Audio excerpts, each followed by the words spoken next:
people around of every age. The question of the benefit package under the current law includes mental health services and brain issues of all kinds. Now, if the states are to write their own benefit package, as would be provided in the legislation that passed the House of Representatives, which we now call Trump Care, I'm just trying to think of how you get Ryan into that. Somebody sit down and pencil this one out. RIP, something like that. Come on, somebody figure it out. Rump care. We'll leave it with Trump right now. But the as they rewrite those, as the states are allowed to rewrite the benefit packages, we're almost certain that mental health would drop out, as it was in the past, and other kinds of pre-existing illnesses. A good case. I do want to speak about Alzheimer's for a few more moments. I often speak on this issue on the floor of the House, and we have been very successful in the United States researching critical medical issues, health, heart issues, HIV/AIDS, cancer issues, various types of cancer. If you look at the amount of money that we have spent, which is about $6 billion a year on cancer, about $5 billion a year on various heart and related issues, we have been very, very successful in reducing the incidence of those illnesses. HIV/AIDS is probably the single biggest example of successful intervention through medical science and application of the science in the community. Alzheimer's was funded at about $500 million, about 1/10 of what we spent on heart issues, heart diseases. The result was very little progress in addressing this issue of dementia Alzheimer's. We were successful in doubling to just under $1 billion the funding for Alzheimer's 2 years ago. We wanted to increase it by another $500 million to $1.5 billion. It's very, very clear that research is on the cusp of successfully understanding this illness, and some of the treatments seem to have potential. I'll give you one example. A treatment that was suggested about a decade ago.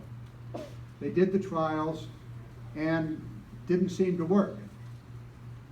And so they put that treatment aside. And then some statistician went back, looked at the statistical analysis that was done and said, wait a minute, there's something here that we need to look at. And it turned out that for people that had early onset that received the treatment, there was a significant delay in the effect of Alzheimer's. And they go, whoa, maybe this particular treatment can delay the onset if you have early intervention. So that's now being studied. So this is the research issue. Here's the problem. President Trump, in his proposed budget for next year, which is known as the skinny budget, because in fact it really decimated most programs, reduced the funding for the National Institute of Health by $6 billion and transferred that money to his wall. And I'm going, no, that is really not very smart. To take money away from research that has a direct effect on the health of every single American, and to build a wall that, draw your own conclusions about the wall, it is at best stupid, is not a good policy. So we're going to come back. We'll hopefully be able to maintain the current funding. It's going to be a big fight for the rest of this year up until September 30th, the end of the fiscal year, where we must once again fund government. In the funding last week for the remainder of this year, the next 5.5 months, we were able to maintain the funding. We pushed aside those who wanted to cut the funding and said, no, we're not going to do that. We're going to fund the research at the same level. Thank you for your question. Okay, over here, you're standing up. Yes. Hi there, my name is Lori Hartman. Really loud, Lori. Okay, my name is Lori Hartman and I'm the Executive Director for Meals on Wheels here in Solano County. So since you brought up skinny budget, what do you see on the horizon in terms of potential cuts to Meals on Wheels programs here at the state level and the county level? The skinny budget proposal is not going to happen. There are some parts of it that will certainly move forward. The issue of Meals on Wheels, which was specifically identified for cut, was, again, what are you thinking? You know, hello, is anybody home? Mr. Mulvaney, the new director of the Office of Management and Budget, he is a radical.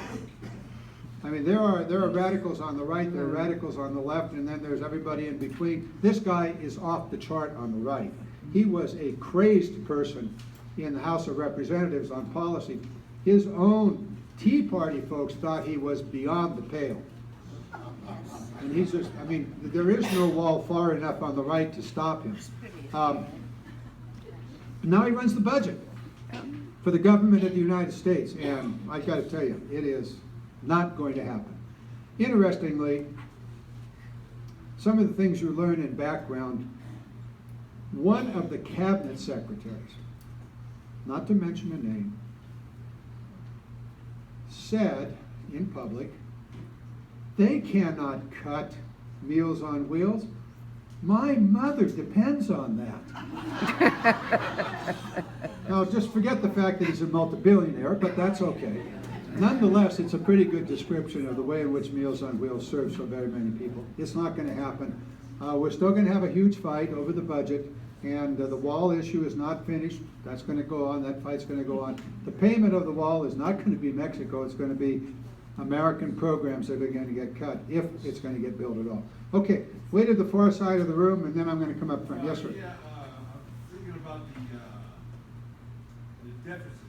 The Yes. government has $20 trillion. Well, what is the Congress going to do about it? That's a setup They question. keep spending and spending and borrowing in China, but gets rich off our bonds. A year ago, I would say, you're a deficit hawk. Now the way you pose that question is, you may not be a deficit hawk.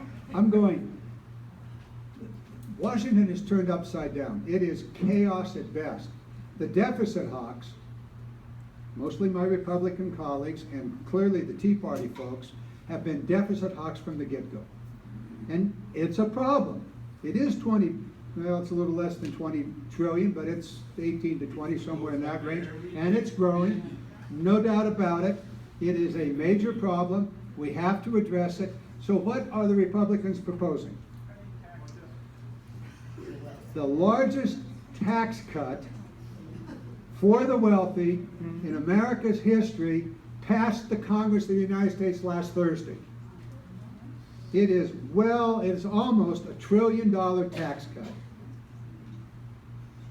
About 80% of it goes to the top 10% of Americans. The wealthiest 400 families in America will get a $7 million tax reduction every year into the future. And excuse me, Let them pay for the wall. take this thing and turn it off, please. And